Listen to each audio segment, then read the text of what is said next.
कुरान पढ़ाओ, कुरान पढ़ाओ। नहमदुहु व नसल्ली अला रसूलिल करीम। आज हम पढ़ने जा रहे हैं पहले पारे का खुलासा।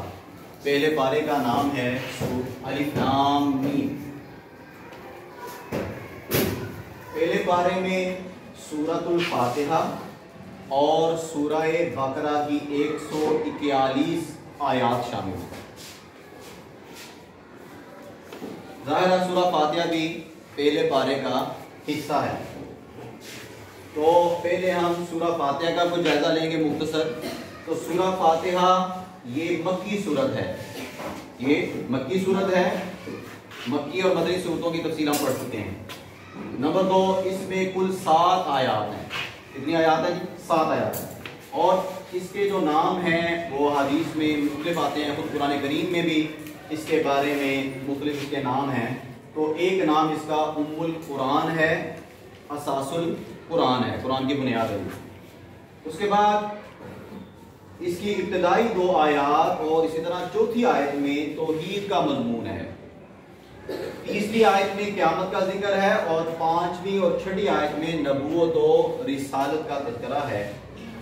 नंबर 5, इस मुख्तसर सूरत में 7 आयतों पर जो मुश्तमिल है, इसमें 113 सूरतों की झलक है नजर आती है। और ये एक पूरी कामिल दुआ है और इसे सूरत शिफा भी कहा जाता है। मुख्तलिफ अमराज की इसमें अल्लाह ताला ने शिफा रखी है, तो शिफा की नीयत से इसको पढ़ा जा सकता है सूरतुल फातिहा। और सूरह फातिहा ये कुरान करीम का आगाज है। ठीक है, अब चलते हैं सूरतुल बकरा की तरफ। सूरह बकरा जो है कुरान करीम की सबसे बड़ी सूरत है।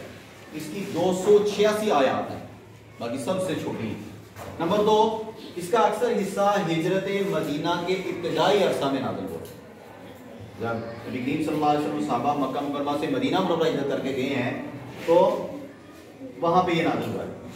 नंबर 3, अरबी जुबान में बकरा गाय को कहते हैं। और इस सूरत में चूंकि बनी इसराइल के एक मालदार शख्स का जिसका कत्ल हो गया था और कातिल ने उसका कत्ल करके उसकी लाश को जो है डेड बॉडी को किसी दूसरे आदमी के दरवाजे के ऊपर जाके डाल दिया। उसके कत्ल का पता नहीं चल रहा था, तो अल्लाह ताला की तरफ से हुक्म ये हुआ कि आप एक गाय ज़िबा करें और उस गाय का जो गोश्त है वो उस जो मकतूल आदमी है उसको सुबाएं तो वो जिंदा होगा, जिंदा होकर कातिल का पता बता देगा। चनाचे वो आदमी पकड़ा गया। तो चूंकि इस सूरत में बकरा गाय का तज़किरा है और अरबी जुबान में गाय को बकरा कहते हैं, इसलिए सूरत का नाम ही सूरह बकरा है। नंबर 4, इस सूरत की इब्तिदा नबी करीम सल्लल्लाहु अलैहि वसल्लम के सबसे अजीम मौज़ा कुरान करीम के जिक्र से है। अलिफ लाम मीम ज़ालिकल किताबु ला रैब फीह, तो कुरान करीम के तज़किरे से है। नंबर 5, इसी सूरत में इंसानों की 3 बड़ी किस्में बयान की गई हैं, काफिर, मुनाफिक और मोमिन। काफिर और मुनाफिक का तज़किरा है। और सबसे ज्यादा जो आयात है, 12 आयात हैं, वो मुनाफिकों के बारे में जिक्र की गई है। उसके बाद हज़रत आदम अलैहिस्सलाम, हज़रत अम्मा हवा का किस्सा तफसीली बयान किया गया है।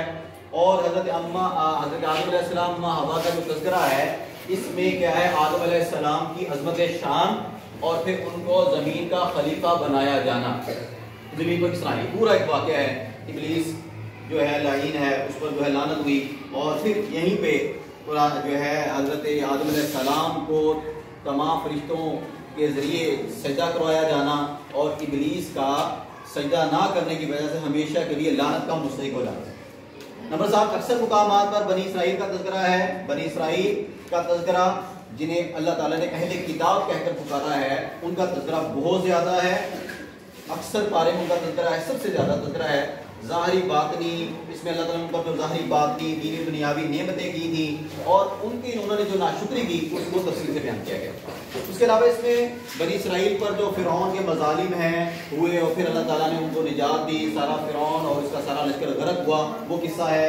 फिर अल्लाह ताला की तरफ से आसमानों से जो उनके लिए खाना उतरता, मनो सलवा, उसका तज़किरा है। 12 चश्मे जो अल्लाह ताला ने पानी के लिए दिए, आसमानों से के लिए उनके लिए खाना उतरता था और पानी भी अल्लाह ताला ने उनको पाकीज़ा दिया। उसके बाद यहूद की खबासतें बयान की हैं, इनकी बहुत ज़्यादा खबासतें थी, बार बार अल्लाह ताला उनकी तरदीद की है, इतने नामात दिए लेकिन तुमने मेरी नाफरमानी की। उनमें सबसे बड़ा इनमें तकब्बुर था कि यहूदी अपने आप को सबसे आला कौम समझते थे और बाकी सारे इंसान को कहते थे कि ये तो बस ऐसे ही। हिर्स व तमा इनमें बहुत ज़्यादा थी, लालच थी, جتنی زیادہ اللہ کی نعمتیں آتی ہیں لیکن پھر یہ ویسے کے ویسے. کلام اللہ میں لفظی اور معنوی تحریف, اللہ کی کتاب میں انہوں نے تبدیلیاں کی, بہت زیادہ تبدیلیاں کی, اس کے الفاظ کو تبدیل کر دیا, معنی کو تبدیل کر دیا, بغض و حسد تھا ان میں بہت زیادہ, اور اسی طرح سحر و کہانت, جادو کرنا, اور خاص طور پر میاں اور بیوی کے درمیان جو تفریق ہے وہ جادو کرتے تھے. ہاروت اور ماروت کا قصہ پورا آپ نے ہم پڑھ چکے ہیں. تو اللہ نے قصہ بیان کیا گیا اور جادوگری کی مذمت بیان کی ہے. اور آخری جو ہے تذکرہ حضرت ابراہیم علیہ السلام کا تذکرہ اور ملت ابراہیمی پر عمل کی ترغیب کہ حضرت ابراہیم علیہ السلام جو اللہ کے جلیل القدر نبی ہیں, ان کی نبوت کے اوپر سارے عیسائی اور یہودی بھی جو ہے ان کو اپنا نبی مانتے ہیں, ان کی عزت احترام کرتے تھے, لیکن وہ ملت ابراہیمی پر عمل نہیں کرتے. اللہ فرمایا کہ اگر تم ان کا تذکرہ کرتے ہو تو ملت ابراہیمی پر عمل کرنا بھی ضروری ہے. تو یہ پہلے پارے کا مختصر خلاصہ آپ سرات کے سامنے پیش کیا ہے.